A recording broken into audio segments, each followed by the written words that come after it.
오늘 우리가 함께 볼 하나님의 말씀은 마태복음 16장입니다. 마태복음 16장 16절부터 18절까지 말씀,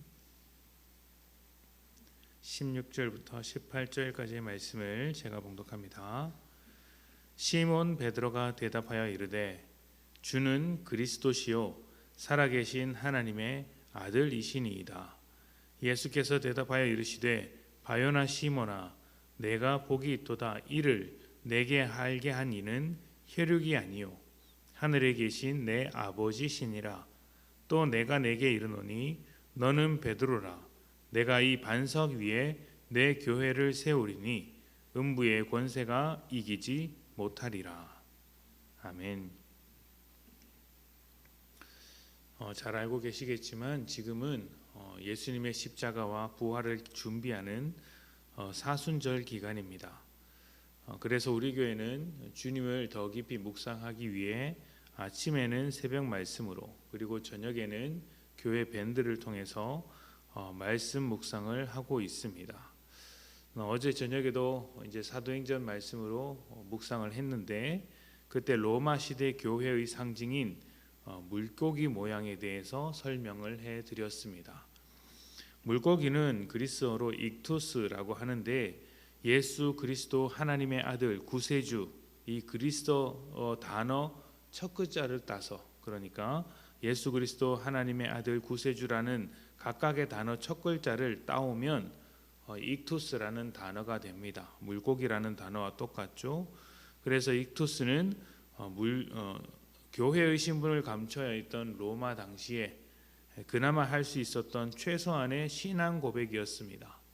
그렇게 엄중한 감시 속에서도 이렇게 했다는 것은 그만큼 예수님에 대한 이 고백이 얼마나 중요한 것인가를 알 수 있는 것이죠.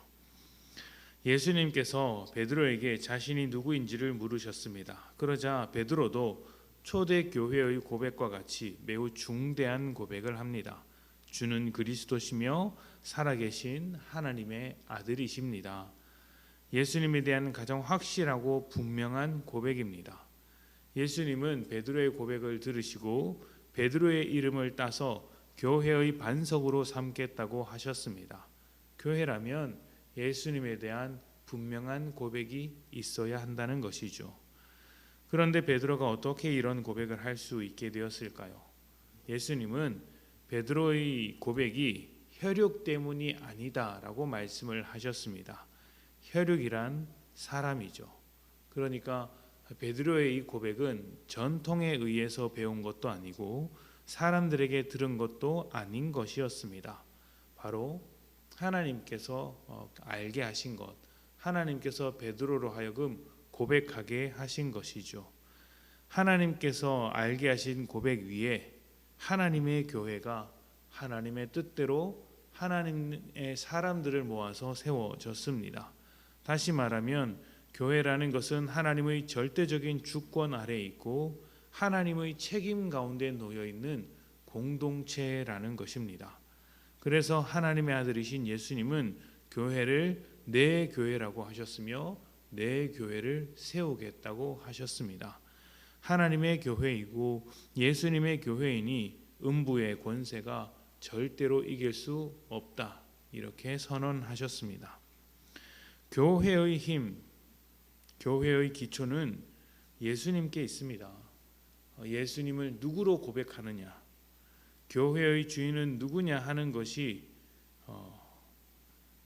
예수님, 교회인 그렇게 고백하는 것이 교회의 정체성을 이제 좌지우지한다고 할 수 있는 것이죠. 만약 교회가 사람의 힘으로, 사람의 능력으로 세워지는 것이라면 절대로 세상을 이길 수 없습니다. 사람으로 따지면 세상이 훨씬 많고 세상이 훨씬 더 대단한 것이기 때문이죠. 교회가 내세울 수 있는 것은 사람이 아니라 하나님입니다. 하나님이 주인 되셨을 때, 예수를 진실되게 고백할 때 교회는 교회답다 할 수 있는 것이죠. 예수 그리스도의 이름을 날마다 고백하는 것이 우리의 정체성이 되어야 합니다. 예수님의 은혜와 사랑을 고백하며 예수님의 주인 되심을 고백하시고 또 삶 속에서 주님의 그 주권을 주장하십시오. 나의 권리를 주장하는 것이 아니라 나를 향하신 주님의 권리를 주장하는 것입니다. 그렇게 하는 사람만이 참된 교회이고 성도라고 부름받을 수 있는 것이죠.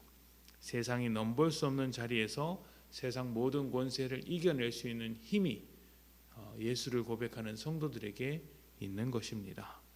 하루도 빠짐없이 모든 순간에 주님을 고백하기를 원합니다. 주님으로 고백해서 교회가 교회답게 세워지고 또 세상에 대해서 승리하시는 복된 성도님들이 되시기를 축복합니다. 우리 함께 기도합니다.